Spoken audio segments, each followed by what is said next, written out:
नमस्कार। रीवा 24 के ताज़ा तरीन अंक के साथ मैं शैलेंद्र। सबसे पहले प्रमुख खबरें। भैरव बाबा मंदिर के समीप नाले में अचानक पानी बढ़ने से 3 युवक घंटों फंसे रहे।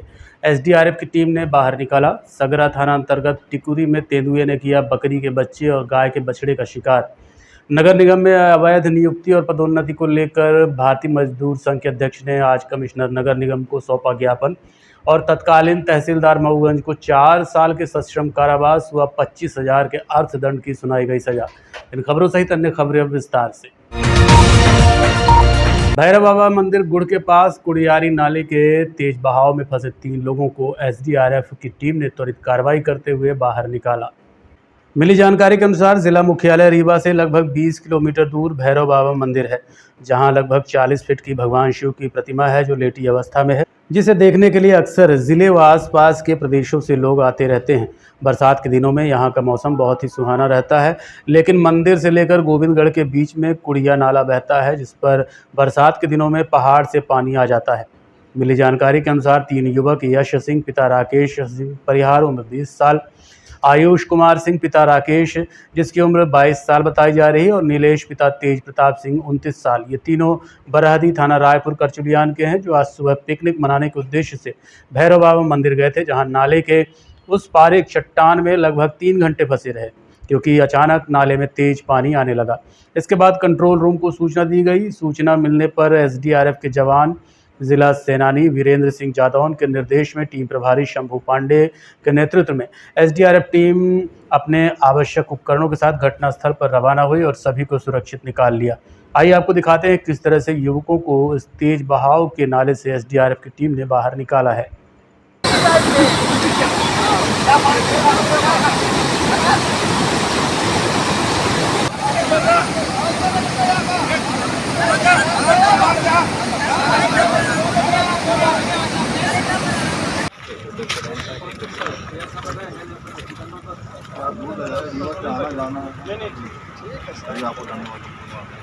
आ जाओ, ये खड़े हैं तीनों लोग के पास, पूरे टीम खड़े हो जाओ, उनके पास खड़े हो जाओ, पूरे लोग खड़े हो जाओ। बीती रात SC/ST छात्रावास के छात्रों ने घटिया खाने को लेकर सिविल लाइन थाने में शिकायत दर्ज कराई थी, जिसके बाद कलेक्टर को सूचना दी गई और तत्काल प्रभाव से कलेक्टर ने हॉस्टल अधीक्षक को निलंबित कर दिया। इसके अलावा जिले भर के छात्रावासों की जांच के निर्देश दिए। कलेक्टर प्रतिभा पाल ने अनुसूचित जाति नवीन बालक छात्रावास बोदाबाग रीवा के अधीक्षक विनोद कुमार शर्मा को निलंबित कर दिया है। छात्रावास के विद्यार्थियों द्वारा छात्रावास में विभिन्न अनियमितताओं की शिकायत की गई थी। शिकायतों की तहसीलदार हुजूर द्वारा जांच कराई गई, जिसमें छात्रावास में कई गंभीर अनियमितताएं पाई गई हैं। बोदाबाग छात्रावास के अधीक्षक का प्रभार अस्थायी रूप से राघवेंद्र त्रिपाठी, अधीक्षक जूनियर छात्रावास पड़रा को सौंप दिया गया है। दरअसल बीती देर रात छात्रावास के दर्जन भर छात्र कलेक्टर से मिलने पहुंचे थे, जहां तालाबंद देखकर छात्र सिविल लाइन थाने पहुंचे, जिस पर थाना प्रभारी ने छात्रों की समस्या सुनी और इसकी जानकारी जिला प्रशासन को दी, जिसके बाद उन्हें भोजन कराकर वापस भेजा गया। छात्रों ने आरोप लगाया कि छात्रावास में साफ सफाई नहीं रहती, भोजन की गुणवत्ता बिल्कुल सही नहीं। शिकायत को गंभीरता से लेते हुए कलेक्टर ने जांच के बाद अधीक्षक को निलंबित कर दिया। जिले भर के 60 से ज़्यादा छात्रावासों की जांच के निर्देश भी अधिकारियों को दे दिए गए हैं। जो सुपरिटेंडेंट हैं, जो शासन द्वारा उनको सुविधाएं दी जाती हैं, वो बच्चों को नहीं मिल रही हैं। तो इस संबंध में कल रात में डीओ ट्राइबल और तहसीलदार ने वहां विजिट किया और ये पाया कि बच्चों की जो शिकायतें वो सही हैं और वहां के जो अधीक्षक थे और चौकीदार, उनके द्वारा अपने कार्य में भी लापरवाही की गई थी और जो व्यवस्थाएं थी वो भी अपुदा मार्क नहीं मिली, इसलिए उनको निलंबित किया गया है। इसके अलावा अपने ज़िले में लगभग 60 से अधिक SC/ST छात्रावास हैं पूरे ज़िले में, सभी तहसीलों में मिलाकर के, सभी ब्लॉक लेवल पर और अन्य जगहों पर। तो उनके लिए जिला स्तरीय अधिकारियों की भी हम लोगों ने एक 100% सभी का एक बार वेरिफिकेशन हो जाए, तो वरिष्ठ अधिकारियों की ड्यूटी भी लगाई गई है कि वो स्वयं जा करके सभी छात्रावासों में देखें। हम लोग स्वयं अपने स्तर से भी छात्रावासों का विजिट करेंगे कि यदि जहाँ भी इस तरीके की दिक्कतें हैं उनका निराकरण किया जाए और छात्रावास में जो बच्चे रहते हैं उनको भली प्रकार से प्रशासन सुविधाएं दे रहा है वो मिले। अधीक्षक की मैडम लापरवाही क्या पाई गई? अधीक्षक की जो बच्चों की शिकायत थी कि भोजन उनको ठीक से नहीं मिल रहा था, जो मेन्यू है उसका पालन नहीं कर रहे थे, जो वहाँ साफ सफाई की व्यवस्था थी वो सही नहीं पाई गई। अधीक्षक अनुपस्थित थे जिस वक्त तहसीलदार और डीओ ट्राइबल का विजिट हुआ था। तो ये सभी मुख्य कुमार हिरवार है ये सीनियर छात्रावास बोदाबाग में है सर। क्या हुआ है? सर वहाँ पे पहले से कुछ प्रॉब्लम थी, जैसे खाने में चावल था उसमें कीड़े मिला करते थे। मैंने 2-3 बार अवगत कराया था इस जानकारी सर को। सर ने वो थोड़ा डांटा भी था जो खाना बनाने वाले थे, पर वो लोग सुधार नहीं किए, इसी तरह था। और क्या हुआ कि आज सब्जी बनी थी केले की, उसमें छिलके भी हैं सर। केले की सब्जी में भी स्वाद नहीं था, पानी भी डाला हुआ था। तो मैं बोला सर आज खाना ख़राब है, नहीं खा रहे हैं बच्चे। तो सर बोले कि इसकी जानकारी में कल मतलब आज तुम लोग खा लो दाल चावल, कल जो भी होगा करेंगे। आज आप शिकायत लेके थाने पहुंचे हैं? ये सर क्या मामला था आज? वही सर खाने के घटनाक्रम क्या था? खाने सर केले की सब्जी में पानी डाला होता था, भी स्वाद नहीं थी सब्जी में। और इसीलिए हम सर से बताए भी अपने अधीक्षक सर से कि सर वहाँ खाना ख़राब है, आप आके एक बार उसको बनवा दीजिए फिर से। तो बोले कि नहीं आज जो खा लो दाल चावल, कल देखा जाएगा। थाने के पास आके आप बैठे थे, क्या आपको किसी ने उकसाया था?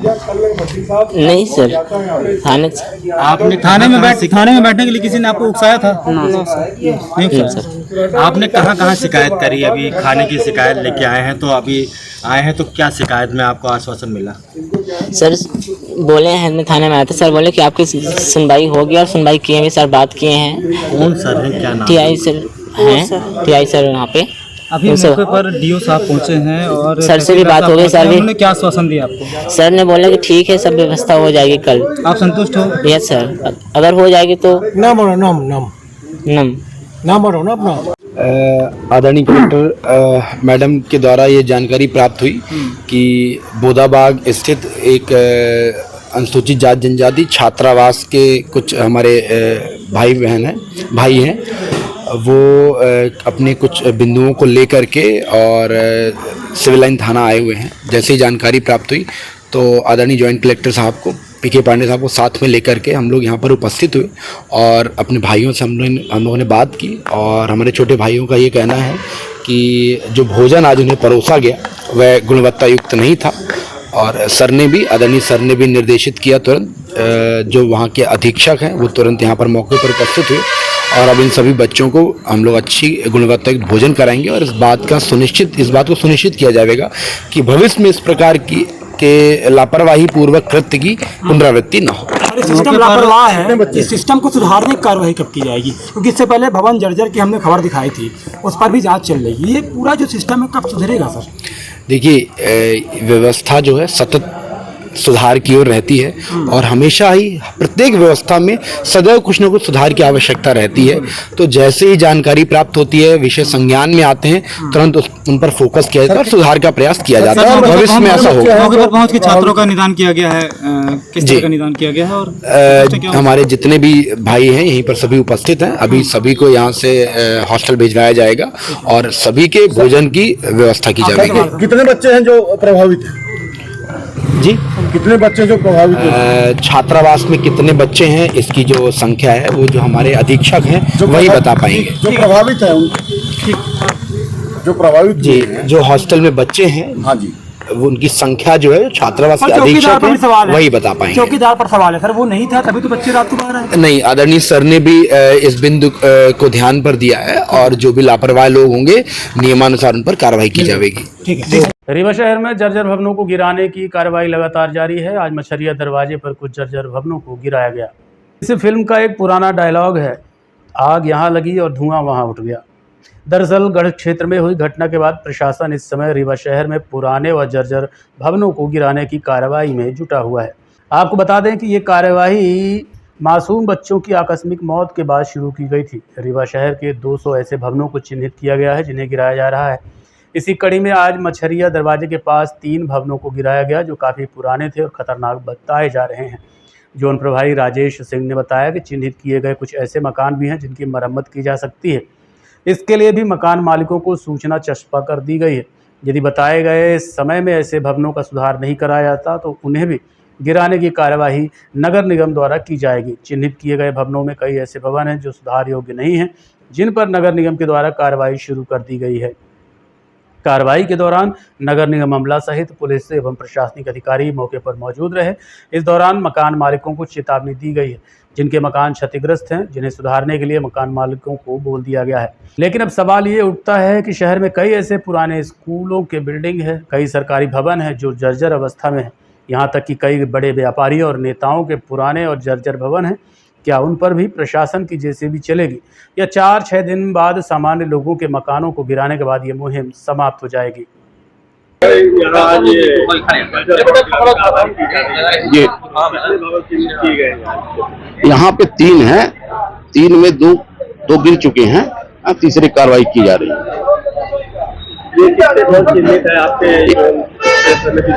जोन क्षेत्र में कुल 6 चिन्हित थे, 6 में से कल गिराया गया है, आज भी कार्रवाई जारी है कंटिन्यूस। नहीं, पहले जो है तो जर्जर भवन और भयप्रद भवन गिराए जा रहे हैं, भयप्रद वाले, और जर्जर वाले जो सुधार कर रहे हैं उनको उन पे सुधार करके रहने योग्य बना रहे हैं वो लोग। यदि नहीं बनाते तो नगर निगम फिर उनको तोड़ेगा। हाँ, ये नोटिस दी गई। हाँ, आज यहाँ सगरा थाना अंतर्गत मनकहरी के टिकुरी में तेंदुआ घुसने की खबर आई है, जिसने एक बकरी के बच्चे और बछड़े को अपना शिकार बनाया है। थाना अंतर्गत मनकहरी गांव के टिकुरी टोला से एक तेंदुआ के घुसने की खबर आई है। बताया जा रहा है कि सुबह 4 बजे के आसपास तेंदुआ गांव में घुसा, जिसने एक बकरी के बच्चे और एक गाय के बछड़े को अपना शिकार बनाया। वहीं जब महिला शीला साकेत गाय के बछड़े को बचाने के लिए दौड़ी तो तेंदुए ने उस पर भी हमला किया। घटना के बाद पूरे गांव में दहशत का माहौल है। प्रत्यक्षदर्शियों ने बताया कि सुबह 4 बजे सो रहे थे, तभी गाय के चिल्लाने की आवाज़ सुनाई दी, जिसे सुनकर पूरा परिवार जब पहुंचा तो तेंदुआ बछड़े को लेकर भाग रहा था। जब डंडा लेकर पीछा किया तो उसने महिला पर हमला कर दिया, जिसके बाद घर के लोगों ने हल्ला मचाया, लेकिन कोई नहीं आया। तब परिवार के लोगों ने मिलकर तेंदुए को दौड़ा लिया। इसके बाद तेंदुआ वहां से भाग गया। घटना हुई है 4 बजे के बाद या हम लोग पहुड़े रहन हैं, दिन भर काम करी से पहुड़े रहन हैं।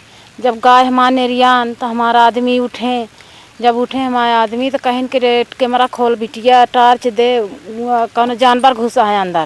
तो हम पचे महतारी बिटिया उठन दौड़ के इन्हें दिखन, जैसे दिखन तो वही हमारे ही बच्चा का लेके चल दी। जब तो उनको जल्दी गुहार मारन के दौड़ा हमारे घरे जानवर घुसा, दौड़ा जानवर घुसा है, को उठबे नहीं भा। फिर हम पचे 3 जने उठन लेके लाठी टॉर्च, तो जब लेके लाठी टॉर्च दौड़न तो एंठे बाहर आवा वो जानवर। फिर हमारे मालिक रगद लीन, जब रगद लीन फिर बाबा ससुर ज्ञान रहा तो नहीं गुहार मारिन, तो वो दौड़े, दोनों जने दौड़ा तो वहाँ भर रख दे रह गए। जब रख दे रह गए तब फिर कुछ दूर भर गा ले आके रकड़ा हम उनके पहुड़े रकड़े ले भागत रहा। इतने फिर जेठ का फ़ोन लगान तो हमारे बड़े वाले जेठानी आए, तो फिर हो गया दौड़े, रख दे रह गए इन्हें। जब रख दे रह गए कुत्ता खूब भौंकत रहे हैं, चगड़े रह गए वहाँ नदी तक का रख दे रह गए।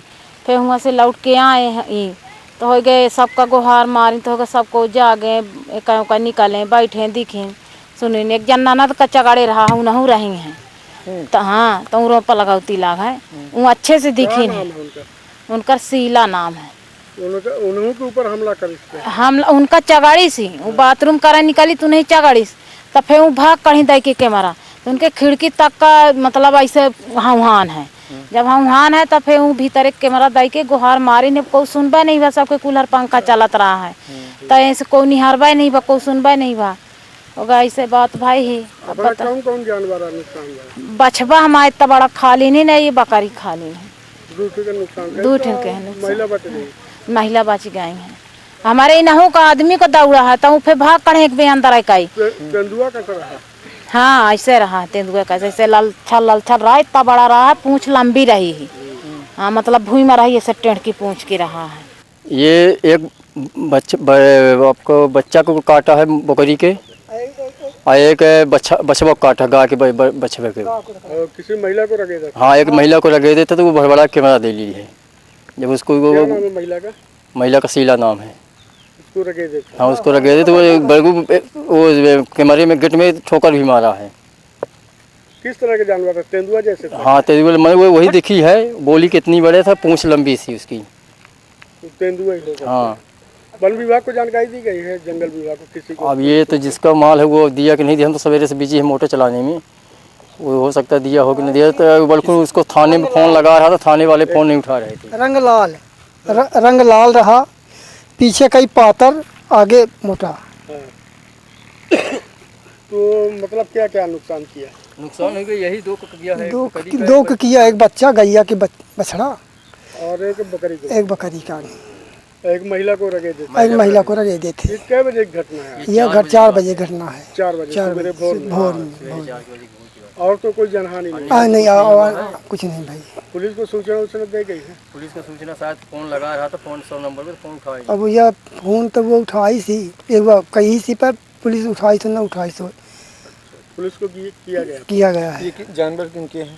ये जानवर पहले साकेत हमारा भतीजा है। दिनेश। भारतीय मजदूर संघ द्वारा आज नगर निगम में सफाई कर्मियों की फर्जी भर्ती और पदोन्नति के खिलाफ जांच करने के लिए आयुक्त नगर निगम को ज्ञापन सौंपा गया। भारतीय मजदूर संघ के अध्यक्ष बुद्ध सिंह करौसौदिया ने बताया कि नगर निगम में 5 कर्मचारियों की अवैध रूप से नियुक्ति की गई है, साथ ही उनकी पदोन्नति भी की गई। इस संबंध में आज उन्होंने एक आवेदन लिखकर आयुक्त नगर निगम को ज्ञापन सौंपा। साथ ही उन्होंने ये भी कहा कि आज वो ज्ञापन सौंप रहे हैं, इसके बाद ये पांचों यानी दीपक, विनोद, प्रकाश, दुर्गा और श्रीमती नीनोबाई इनके ऊपर कभी भी हमला कर सकती हैं। क्या है पूरा मामला जानने के लिए हमने बुद्ध सेन करौसिया से बात की। मामला ये है कि दीपक सनाप मोहन, विनोद सनाप मोहन के द्वारा कूट रचित दस्तावेजों के आधार पर इनकी दरोगा के पद पर नियुक्ति की गई थी, जबकि 101% दरोगा की पदोन्नति होती है, नियुक्ति नहीं होती। जो उप स्वास्थ्य पर्यवेक्षक रहता है उसी की दरोगा पद पर नियुक्ति होती है। लेकिन इनके उसमें दैनिक आलोक प्रेस में निकला था पेपर में कि जो कार्यरत कर्मचारी उनको पहले प्राथमिकता दी जाएगी। दीपक, विनोद के द्वारा कूट रचित दस्तावेजों को तैयार कर एक अनुभव प्रमाण पत्र बनाया, इनके द्वारा नियुक्ति ली गई। यहाँ तक कि ये लोग यहाँ भी नहीं रुके। दीपक सनाप मोहन के द्वारा एक मास्टर में दीपांकर मोहन के नाम से इनका नाम दर्ज था, ये वेतन ले रहे थे। इसी तरह सुलभ कॉम्प्लेक्स सिरमौर चौराहा का ये ठेका भी लिए थे और इनकी दरोगा के पद पर नियुक्ति भी हो गई थी। वहीं पे एक प्रकाश सनाप मोहन के द्वारा इनके सर्विस बुक में ये लिखा है कि केवल प्रकाश सनाप मोहन सफाई संरक्षक को केवल हस्ताक्षर बनाना आता है, ये दर्ज है इनकी सर्विस बुक में। इनके द्वारा 5वीं 8वीं 10वीं की मार्कशीट कहाँ पाई, ये जांच का विषय है। प्रकाश सिगोते का 2003 में एक्सीडेंट हो गया था, जो जामदार जी कहाँ भर्ती थे वो, और भर्ती के दौरान उनकी पदोन्नति दरोगा पद पे की गई। ये भी जांच का विषय है कि कोई अगर एक्सीडेंटल है और आकाशकालीन में है तो उसकी पदोन्नति कभी नहीं हो सकती। तो इनकी मार्कशीट की जाँच की जाए। इसी तरह इनके परिवार की श्रीमती नोनीबाई जो स्वर्गीय हो गई हैं, उनकी नियुक्ति और दुर्गा प्रसाद सिगोते की नियुक्ति में 11 साल का अंतर है। 11 साल में कोई बच्चा पैदा नहीं कर सकता। यही प्रतीक होता है कि दुर्गा प्रसाद मोहन के द्वारा इनने कूट रचित दस्तावेज फर्जी अंक सूची से दरोगा का पद लिया है। 94, 95, 96 में एक व्यक्ति की 3 वर्ष में 3 बार पदोन्नति की गई, जो बड़ा गंभीर विषय है, इसकी जांच कराना चाहिए। और दुर्गा प्रसाद सिगोते अभी सेवानिवृत्त हो गया। मेरा माननीय आयुक्त महोदय जी से करबद्ध निवेदन है कि इनको पेमेंट बिल्कुल न किया जाए जब तक छानबीन समिति के द्वारा निर्णय नहीं होता है। इनका बिल्कुल किसी तरह से पेमेंट न किया जाए। अगर पेमेंट किया जाता है तो मेरे द्वारा कोर्ट जाने के लिए कटिबद्ध हूँ और मैं इनके खिलाफ जाऊँगा। और मैं बयान जरूर दे रहा हूँ, लेकिन कहीं से इनके 5 भाइयों के द्वारा मुझे प्रताड़ित किया जाएगा, मुझे जान से मारने की धमकी भी दी जाएगी। आप लोग तैयार रहिए। जैसे ही मुझे धमकी मिलती है वैसे ही मैं प्रेस के माध्यम से, मीडिया के माध्यम से आप लोगों को अवगत कराऊंगा। कितने लोग हैं? ये 4 लोग हैं। आरोप है कि फर्जी नियुक्तियाँ हुई हैं, उनका पदोन्नति फर्जी हुआ है, क्या पूरा? देखिए, अभी मेरे संज्ञान में तो ऐसा कोई मामला नहीं आया है। ये जैसी शिकायतें आएंगी, फर्जी नियुक्ति की गई है या फर्जी पदोन्नति ली गई है, उनके अभिलेखों से छानबीन कर उनके खिलाफ कार्रवाई की जाएगी। क्या ऐसा संभव है? बिल्कुल, क्यों नहीं संभव है। शिकायत होगी, शिकायत सही पाई जाएगी, अभिलेखों की जांच के आधार पर कार्रवाई। फर्जी नियुक्तियाँ हो सकती हैं, ऐसा संभव है क्या? ऐसा तो मैं नहीं बोल सकता जब तक अभिलेखों का परीक्षण नहीं कर सकते। क्या कार्रवाई होगी अगर ऐसा या संबंधित द्वारा ऐसा कुछ किया गया होगा जानबूझकर, तो उनके विरुद्ध निश्चित कार्रवाई के लिए प्रस्ताव भेजा जाएगा। रीवा के महिया में अवैध रूप से सरकारी जमीन बनाकर 5 मंजिला मकान इन दिनों सुर्खियों में है। रीवा जिले में इन दिनों जर्जर भवनों पर बुलडोजर चलाए जा रहे हैं। ऐसे में महिया से एक मामला प्रकाश में आया है, जहां पिछले 45 वर्षों से अवैध रूप से निर्मित एक 5 मंजिला मकान को लेकर हरीश कुमार सहजवानी ने शिकायत दर्ज कराई है। उनका कहना है कि कन्हैया लाल गुप्ता नाम के व्यक्ति ने पिछले 45 वर्षों से नजूल की ज़मीन पर कब्जा कर रखा है और 10 फीट की ज़मीन पर ऊपर बढ़ते हुए 17 से 18 फीट का कंस्ट्रक्शन कर लिया है, जो कभी भी ढह सकता है, जिससे मोहल्ले के लोगों में दहशत व्याप्त है। हरीश ने बताया कि इसकी शिकायत वो पहले भी कर चुके हैं, साथ ही कई बार अखबारों के माध्यम से प्रशासन तक अपनी बात पहुंचाने की कोशिश, लेकिन कोई फायदा नहीं हुआ। मामले की सच्चाई क्या है, ये तो राजस्व अमला और प्रशासन ही तय करेंगे, लेकिन इस तरह के अवैध अतिक्रमण और नियम विरुद्ध बन रहे भवन किसी बड़ी दुर्घटना का कारण कभी बन सकते हैं। आपको बता दें कि शहर में इस तरह के कई मकान और दुकानें बनी हुई हैं, जो भले ही अपनी ज़मीन पर हों, लेकिन तकनीकी रूप से बहुत ही खतरनाक हैं। ये वार्ड नंबर 17 अमैया के जगह पे बना हुआ है, सरकारी ज़मीन पे बना हुआ है और नीचे 10 फीट की परमिशन है, ऊपर 17-18 बढ़ा के बना दिया, जिससे बिल्डिंग बहुत ख़तरनाक है, कभी भी गिर सकती है और इसको बने हुए 40-45 वर्ष हो चुके हैं। 10 फीट के नीचे ज़मीन है? हाँ। तो क्या उसका कागज वो भी तो सरकारी? नहीं, बिना परमिशन के बनी हुई है। ज़मीन भी सरकारी है? जी जी सरकारी है, 35/1 5 डेसिबल की भूमि है जो सरकारी है जी, अतिक्रमण में बनी। इसकी शिकायत कहीं की है? इसकी शिकायत इसके पूर्व में भी कई दफ़ा कर चुका हूँ और अब कलेक्ट्रेट में और नगर निगम में अभी आज करके आए हैं। आदेश भी हो चुका है? आदेश नहीं गिराया नहीं, एक मंजिल गिराया गया था 80-85 के आसपास, 85 के लगभग, बाकी शेष गिरनी थी लेकिन गिराया नहीं अभी तक। और ये बिल्डिंग कब की हो गई, कितने वर्षों की हो गई? करीब 45 वर्ष। ये तो डिसमेंटल के कगार पर? जी जी। किनका निर्माण है? ये कन्हैया लाल गुप्ता सिंगला। ये अवैध में है क्या? अवैध बना हुआ है ना, 35-46 के रखवा है। नीचे 10 फीट है और ऊपर 17-18 फीट लगवा बनाया है, बढ़ा के छतरी जैसे ऊपर बना दिए, काफी भारी जी। इसके गिरने से कुछ? हाँ, आमजन को किसी को भी बहुत खतरा है, आमजन को नुकसान होता है। हाँ, किसी कभी भी गिरेगा तो जान मान का नुकसान होगा ही। हमें इसी के कारण यहाँ पे रह नहीं पा रहे हैं। ये अधिकारी लोग अभी आप शिकायत किए तो क्या हुआ? अब दे आए हैं आवेदन, अब देखते हैं क्या कर रहे हैं। कई वर्षों से दे रहे हैं? अब इसके पूर्व में भी 2-4 बार दे चुका हूँ, नगर निगम अभी तक कोई कार्रवाई नहीं। ना होने का कुछ कारण है? कोई नहीं, कुछ नहीं बताया गया हमको। बाकी ये है कि चिन्हित हो चुका है हटाने का, लेकिन अभी हटाया नहीं गया। चिन्हित तो कई वर्षों से? हाँ, वो कम से कम 6-7 साल हो गए हैं। जैसे आप जा रहे हो नगर निगम कलेक्ट्रेट, तो किसी रसूखदार आदमी कहाँ थे इसलिए? अब ये तो हमको ज्ञात नहीं है, लेकिन ये है कि बहुत खतरनाक। महीने भर से खेले जा रहे मानसून क्रिकेट सत्र का आज समापन हो गया। रीवा के कुछ उत्साही युवकों द्वारा पिछले साल से बरसात के मौसम में क्रिकेट प्रतियोगिता आयोजित की जाती रही है। इसी कड़ी में इस बार क्रिकेट प्रतियोगिता आयोजित की गई। पिछले बार लिट्टी चोखा नाम से क्रिकेट प्रतियोगिता आयोजित कराई गई थी। इस बार मानसून 11 के नाम से प्रतियोगिता आयोजित की गई है, जिसमें राजीव 11 विजेता रहा, जबकि गुप्ता 11 दूसरे नंबर पर रहा। आयोजकों ने बताया कि प्रतियोगिता का उद्देश्य नशे से दूर रहने, स्वास्थ्य के प्रति जागरूक होने, स्वच्छता संबंधी जानकारी देने सहित कई मुद्दों को लेकर युवकों की टोली आती है और आपस में क्रिकेट खेलते हैं। इस संबंध में हमने आयोजक मंडल से बात की। ये गुप्ता 11 और प्लस राइजिंग 11 ने आपस में मैच खेले। हम लोग ये एक टीम का कॉर्पोरेट है, ये पूरे टीम मैनेजमेंट हम लोग का खुद की टीम है। LOC और प्लस क्या कहते हैं उनके पूरे एक इकट्ठा होके हम लोग सब मिलके, अपने लड़के हैं उनसे सब एक साथ मिलके गेम खेलते हैं, है ना। और ये जो हमारा टूर्नामेंट आज था, ये पूरे हर साल एक सीजन खेला जाता है। पिछले साल हमारा पोहा जलेबी के नाम से सीरीज हुई थी, इस साल मानसून 11। और इस टीम में इस टूर्नामेंट को ऑर्गेनाइज कराने के लिए हमारे राजू भाई भी हैं जो राइजिंग स्टार चलाते हैं, और एक LOC किशोर भाई हैं, वो LOC के मेन हैं। और ये हमारा सामूहिक का मैनेजमेंट हमारे गुलाब भाई, अज्जी, नितिन भाई, सुरजीत भाई और मैं स्वयं रवि लखेरा, नितिन लखेरा, ये सब ऑर्गेनाइज़र हैं इस टूर्नामेंट के, जो हम लोग बहुत हर्षोल्लास से खेलते हैं। हर साल का हमारा ये खेल एक प्रतीक है स्वास्थ्य वर्धक के लिए, जो हमारे हिसाब से सबको खेलना चाहिए और सुबह उठने का एक अच्छा बहाना है। बाकी नितिन लखेरा जी आप कुछ मैच चल रहा है, आज फाइनल ये हमारा पिछले 1 महीने से मैच चल रहा है। हम लोगों ने जुलाई में ये टूर्नामेंट को स्टार्ट किया था, जिसे मानसून कप के नाम से मतलब हम लोगों ने इसको स्टार्ट किया था। तो ये तीसरा हमारा लगातार सीज़न है। हम लोग बारिश में बारिश होती है तो हम लोग यहाँ खेलते हैं और मनोरंजन करते हैं। और हमारी टीम का नाम है राजीव 11, उन्होंने फाइनल भी जीता है। जो हमारी फाइनल में आ रही है गुप्ता जी 11 जी। गुप्ता 11 से मैच जीतकर हम फाइनल जीते हैं।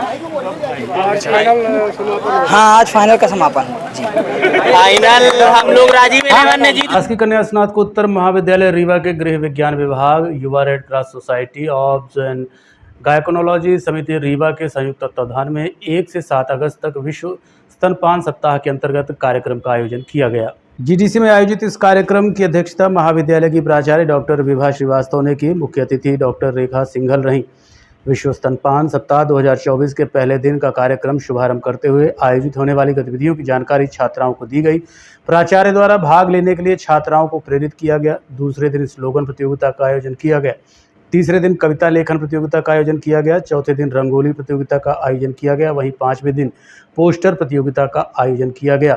डॉक्टर रेखा सिंघल द्वारा स्तनपान से संबंधित भ्रांतियों को दूर कर समाज में दी गई जानकारी को छात्रों से साझा करने व जागरूकता करने की सलाह दी गई। कार्यक्रम का समापन 7 अगस्त को किया गया। इस दौरान समस्त छात्र छात्राएं, स्टाफ सहित अध्यापक गण उपस्थित रहे। साथ ही प्रमाण पत्र और पुरस्कार वितरण भी किया गया। मैडम सिंघल जो आई हुई है, मैं हमेशा होम साइंस डिपार्टमेंट से बहुत अच्छे कार्यक्रम होते हैं और छात्राएं बहुत ही मन से जो है हर प्रतियोगिता में भाग लेती हैं।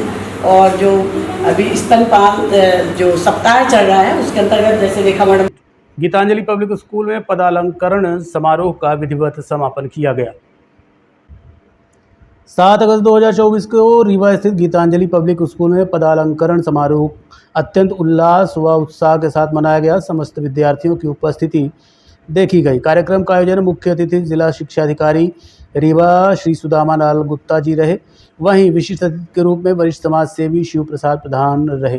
कार्यक्रम का शुभारंभ मुख्य अतिथि के स्वागत में स्वागत गान की प्रस्तुति दी गई। छात्र छात्राओं द्वारा विभिन्न प्रकार के सांस्कृतिक कार्यक्रमों की मनोहारी दृश्य प्रस्तुत कर सभी को मंत्रमुग्ध कर दिया गया।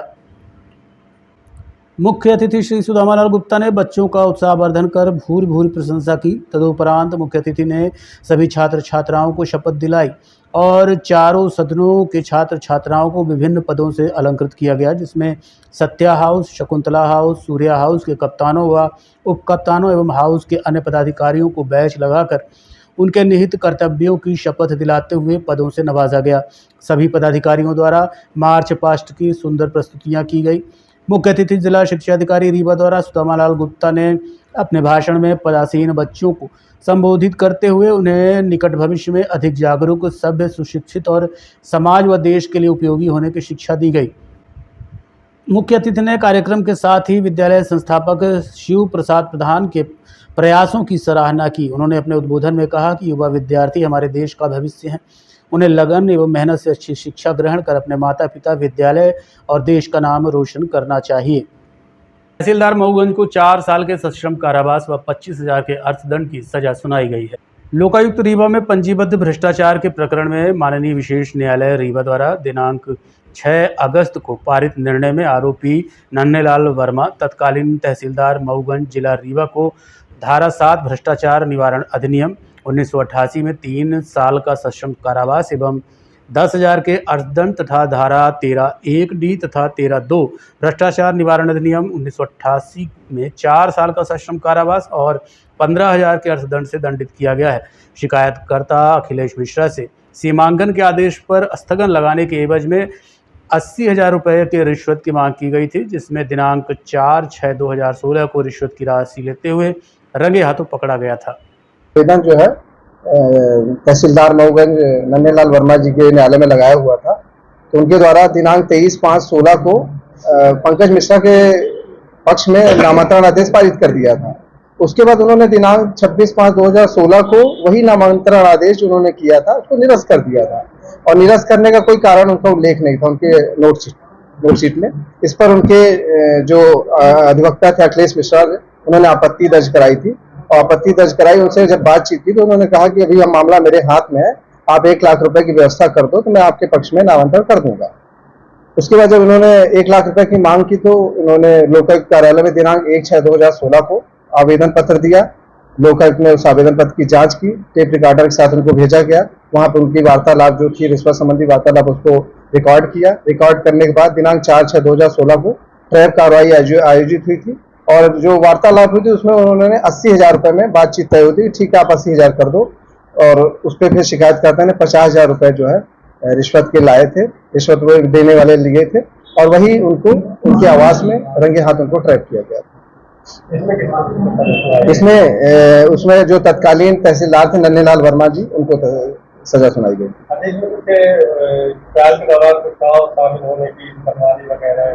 नहीं, इसमें चूंकि इसमें क्या हुआ था, जो शिकायतकर्ता अखिलेश मिश्रा थे वो बाद में पक्षद्रोही हो गए थे, उन्होंने अभियोजन का समर्थन नहीं किया था और उन्होंने अपने समर्थन में बताया कि मेरी पटवारी से बात हुई थी, जबकि उनके सारे आवेदन, सारे जो पत्र थे उसमें तहसीलदार नन्हेलाल वर्मा का ही नाम था कि उनके द्वारा ही सब कार्रवाई किए जाना है, ये था।